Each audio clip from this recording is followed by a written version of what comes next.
আমরা যখন যে বয়সে থাকি না কেন, প্রতিটা বয়সেরই এক একটা সৌন্দর্য আছে।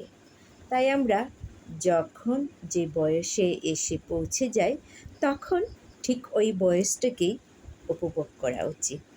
কারণ প্রতিটা বয়সেরই একটা সৌন্দর্য থাকে আলাদা আলাদা। আমরা হয়তো ভাবি আমাদের বয়স বাড়ছে, মোটেও না। আমাদের জীবনের হিসেবের খাতা থেকে এক একটি দিন আমাদের বয়স বা আয়ু কমে যাচ্ছে, আর সেটাই হলো মূল হিসেব। তাই আমরা যে বয়সে থাকি না কেন, সেই বয়সটাকেই সেই বয়সের সৌন্দর্যে উপভোগ করা উচিত।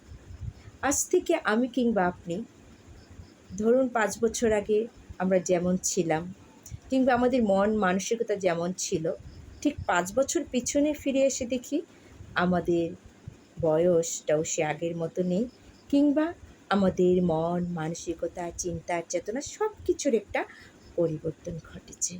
তাই যখন আমরা যে বয়সে থাকি না কেন, ঠিক সেই বয়সটাকে তখন সেইভাবেই উপভোগ করা উচিত। কারণ আমি কিংবা আপনি প্রত্যেকেই জানি প্রতিটা বয়সের আলাদা আলাদা একটা সৌন্দর্য রয়েছে।